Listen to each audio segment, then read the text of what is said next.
Hey Pepsters, welcome. So this video we will be covering all the topics and all the important formulas related to percentages. So this is very important topic when we talk about the aptitude section in your placements. So one by one we'll see the important formulas which will be helpful for you, to solve the questions from percentages in seconds. So what is percentage? Percentage, I could say percentage is nothing but it's for every 100. So let's say you score 25 marks out of 100 in your exam, which you should not, but 25% of 100, so that is 25 percentage. Likewise, let's say you score 10 marks out of 50.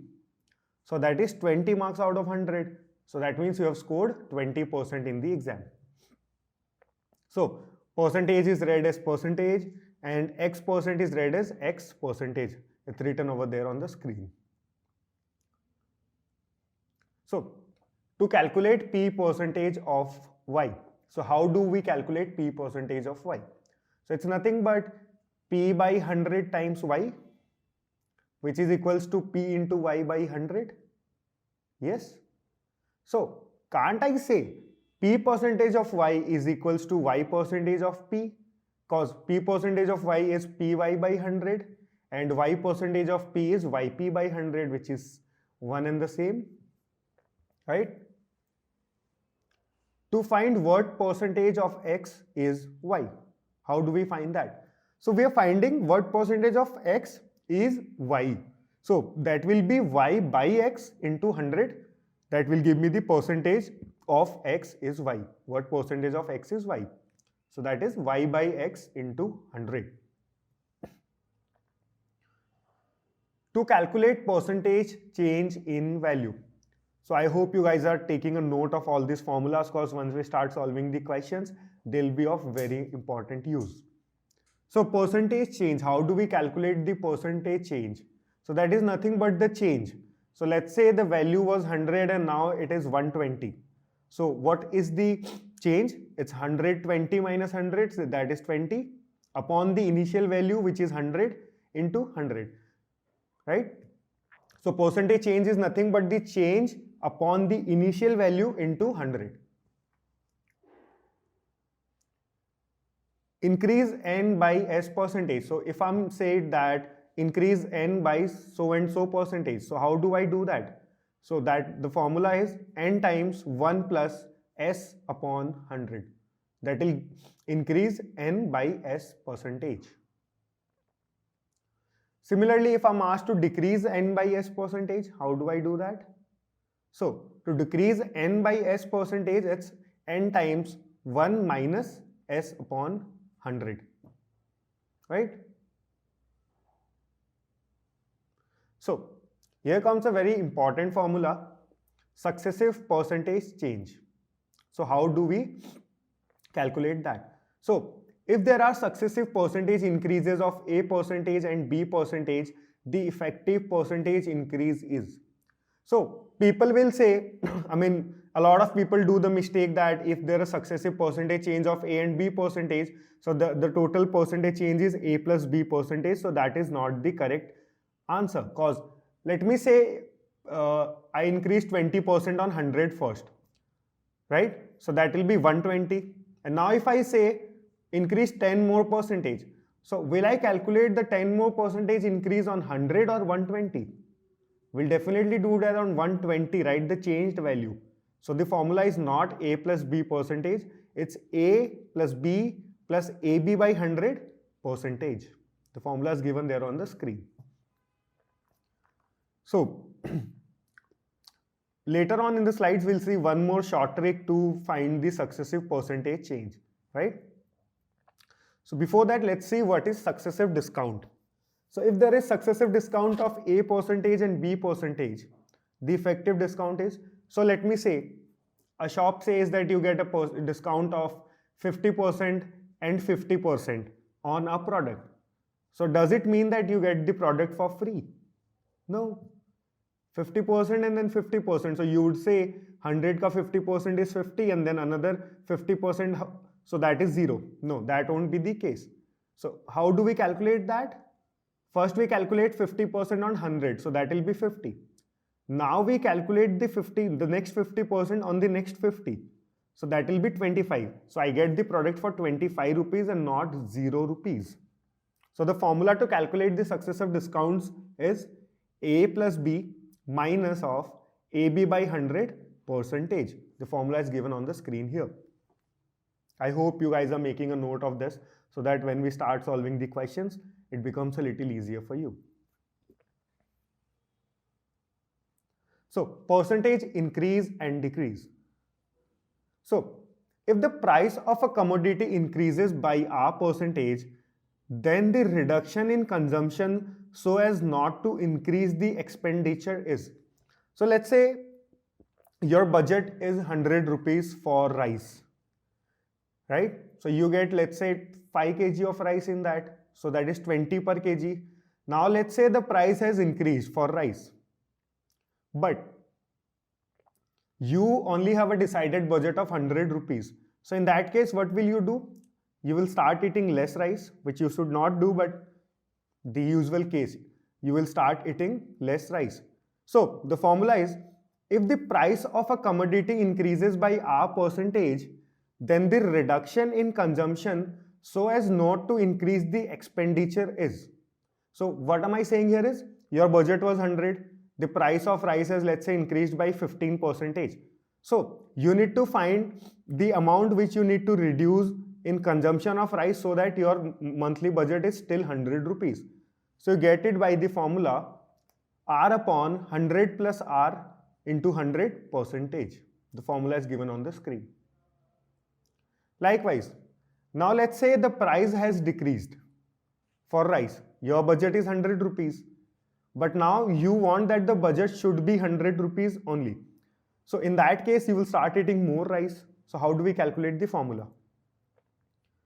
The formula is R upon 100 minus R into 100 percentage. It's just that there is a plus and minus sign difference in the formula. So that will be easy for you guys to mug it up. So now, you will also find questions in the exam related to the change in population or the current population of a town. So what sort of questions do you see in the exam related to population? Let the population of a town be P now, and suppose it increases by a rate of a percentage per annum.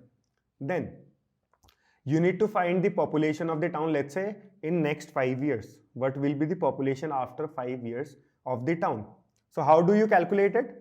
It's P times 1 plus R by 100 to the power n, where P is the current population, R is the rate of percentage increase per annum, and n is the number of years. Likewise, to find the population n years ago, the formula is P upon 1 minus R by 100 the whole to the power n. Similar, the P is population now, R is the rate of increase, and n is the number of years. So if you are supposed to find the population 5 years ago, n is 5. So another important formula. So if A is R percentage more than B, then B is less than A by, you will say, R percentage? No, that is not the case. If A is R percentage more than B, then B is less than A by, that's the formula, R upon 100 plus R into 100 percentage. That is how you calculate. Because while finding what percentage A is more than B, you calculated it over A. But when you find what percentage B is less than A, you will calculate it over B, right? So that is the difference here. So the formula is R upon 100 plus R times 100 percentage. So this gives you, if A is R percentage more than B, then B is less than A by this much percentage. Similarly, if A is R percentage less than B, then B is more than A by the same formula, just that a difference of a minus sign there. 100 R upon 100 minus R times 100 percentage. So this will give you, so if you're given A is R percentage less than B, then B is more than A by this much percentage. Do not make a mistake here saying that A is R percentage more than B and then B is the same R percentage less than A. make a note that while calculating A is R percentage more than B, you are calculating it over A. While you are calculating B is less than A, you are calculating it over B. So that is how the difference comes. So now I was talking about the successive discount trick. So you have the formula x plus y plus x plus y AB by 100 into 100 percentage, which we talked in the later slides. But there is one more trick where you need no formula to calculate. So let's say an online shopping website sells a product at ₹1000 and then gives 10% discount, and then he once again offers a discount of 20% on the discounted value. What is the final price of the product? So here is a very interesting trick to solve the formula, just that you need a lot of practice to get used to this. So the product is for 1000 rupees. Let me consider it for 100 rupees now. Let me take a standard price of ₹100. We'll calculate it on 100 and then we'll simultaneously we'll put it on 1000. So for 100, initial discount was 10%. So for 100, what is 10% of 100? It's 10 rupees. So the price, so after 10% discount, the price becomes 90. Now again the next discount is of 20%. So that is calculated definitely on 90 rupees, right? Not on 100. So if that is calculated on 90, 20%. So what is 20% of 90? It's nothing but 2 into 9, that is 18 rupees. Right? So I'm able to say it 18 because I have practiced this a lot. So once you start practicing, it will be easy for you to identify that 20% of 90 is 18. So again a minus 18 here. So 90 minus 18 gives me 72.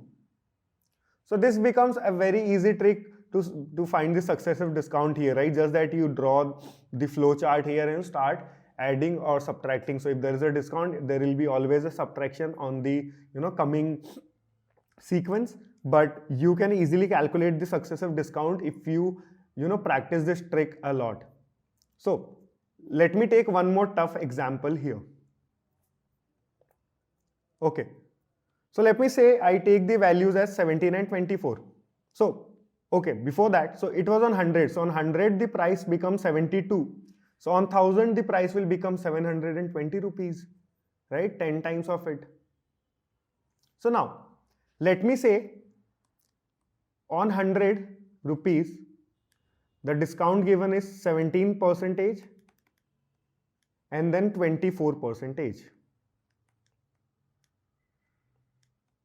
right? So how do I calculate? So 17% of 100, so I directly know that 17% of 100 will be, I'll get the product for 83 rupees, right? It's easy. So the first step is already done. Now comes the second step for me, to calculate 24% on 83. So that becomes a little tougher task when you calculate the exact 24% of 83. But what if I calculate, let's say first I calculate 20%, because the calculations would be easy when I calculate 20% of 83. So what is 20% of 83? 20% of 83 is nothing but 2 times 8.3. That you can get to know easily when you start practicing it. So this is nothing but 16.6. Right? So I know what is 20% of 83. Now I need to find another 4% of 83. So 4% of 83 will be a tough task. So first let me find 1% of 83. So what is 1% of 83? It's 0.83.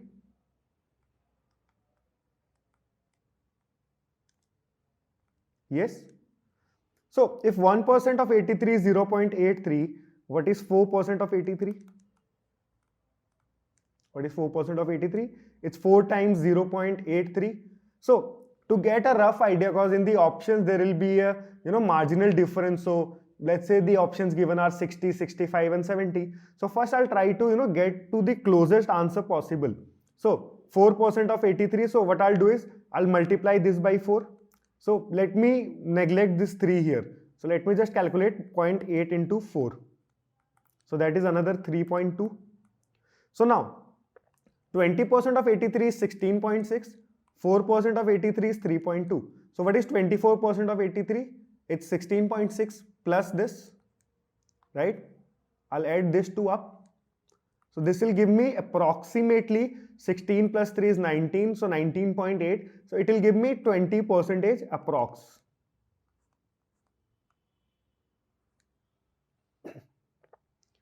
Yes? So now, initially it was 100. After 17% it became 83, right? And then overall what reduced from 80? So this is 20, right? So 83. So again there is a discount of 20 rupees more. So 83 minus 20 is something around 63. So this is 17%, this is 24%. So I get somewhere around 63. So when I see in the options, let's say the options are 60 and 64 and 69, let's say, so I can directly choose that 64 would be the correct option, right? Because I approximated things and I could see that 63 is more or less close to 64. So I can mark the answer from there. So that is how you use the successive discount trick. It might seem to be a little tough for you guys at the moment, but once you start practicing using this trick, I mean, if you solve some 30-40 problems using this trick, it will become a lot easier for you guys, and it will take hardly 10 to 15 seconds to solve the problem of successive discount, right? Okay guys, so thank you.